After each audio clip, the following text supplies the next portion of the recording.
People at the wedding whispered they had never seen a woman look so powerful yet so heartbreakingly alone. Cameras floated around the decorated hall, lights glimmered off crystal chandeliers, and laughter rolled through the room like warm music. Yet in the far corner, a woman in a sleek black wheelchair sat completely unseen. And if you're watching this right now, stay till the end of Broken Bar, because what happens next will make you believe in kindness again. And if the story touches your heart even a little, don't forget to like this video and subscribe for more emotional stories. Her name was Aria Blake, one of the youngest female CEOs in the tech world, known in newspapers as the woman who never fell. Though the truth whispered inside her chest was much more painful. She had once been an adventurer, a dancer, a runner. But 2 years ago, a highway crash took away her ability to walk. She rebuilt her company, rebuilt her confidence, but she could never rebuild the way people looked at her in Broken Bar, like she was fragile glass. She didn't want to attend this wedding. She didn't want to show up alone to another event where everyone else brought dates, where people stared too long or avoided eye contact altogether. But the bride, her only cousin, had begged her, please, Aria, you were my rock when my life fell apart. I want you there, Broken Bar front row. So Aria agreed, rolled in with a smile on her face and a quiet storm inside her chest, reminding herself that she was strong enough to handle one night of pretending.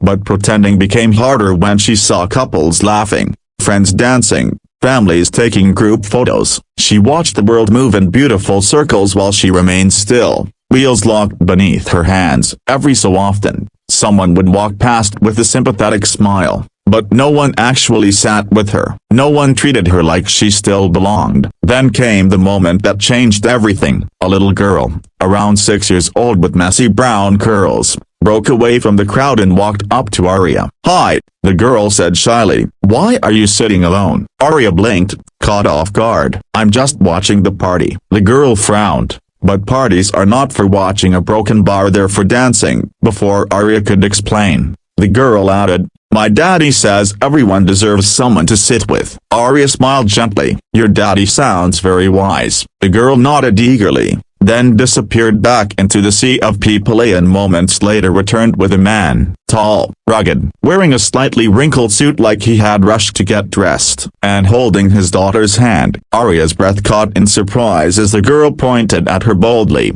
"Daddy, this is the lady I told you about." The man looked at Aria, and instead of pity, instead of awkwardness, he simply smiled, a warm, humble smile. "Hi, I'm Cole," he said, offering his hand without hesitation. "This is my daughter, Mia." She insisted I come over. Aria shook his hand, expecting him to say something patronizing, something overly careful. Instead he asked, "Would it be okay if we sat with you? Weddings are noisy, and Mia and I escape from crowds whenever we can." Aria blinked. "You a Broken Bar want to sit with me?" "Well, Mia wants to," he said with a playful shrug. "I just follow orders." For the first time that evening, Aria laughed. A real laugh. Cole moved the chair aside and sat next to her as Mia hopped into the seat on Aria's other side like she'd claimed it forever. They talked not about her wheelchair, not about her injury, not about CEOs or achievements. Cole talked about being a single father,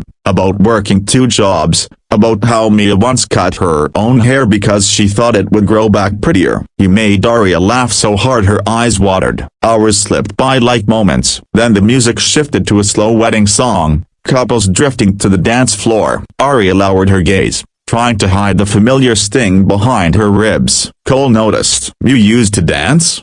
he asked softly. She nodded. "It was a Broken Bar everything to me." Cole leaned closer. "Would you mind if I asked you something a little bold?" Aria raised a brow. "Go on." He stood, adjusted his tie nervously, and extended his hand toward her, not out of pity, not out of politeness, but with genuine sincerity.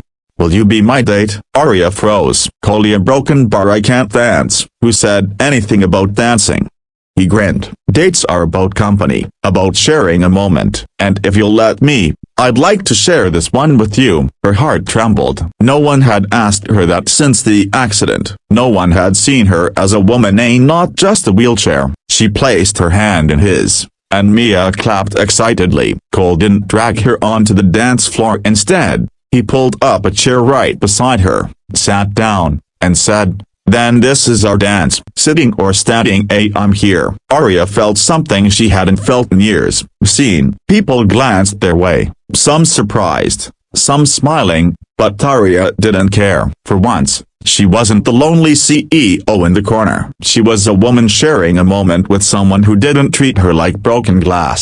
As the night deepened, Cole confessed he had recognized her not as a billionaire tech CEO, but as the woman who had once publicly pushed for accessible workspaces, the woman whose TED Talk helped him advocate for his daughter's school to build ramps for disabled kids. "You changed my life," he admitted. "I always wanted to thank you. I never imagined I'd meet you like this." Arya felt tears rise, not from sadness but from a feeling she had forgotten existed: purpose. By the time the wedding ended, Cole gently asked if he could push her chair to the exit. Arya shook her head. "Walk next to me instead," she said softly. "I like that better." Outside, under fairy lights strung across the garden, Cole looked at her with a question in his eyes. "Can I see you again? Not because of gratitude, not because of what you've done for others, but because tonight at a broken bar you made me feel like I wasn't alone either." Arya smiled, a blush warming her cheeks. "I'd like that." Mia tugged Arya's sleeve. "Does this mean you'll be my friend too?" Arya laughed through the emotion building in her chest. "Of course, I'd love to be your friend."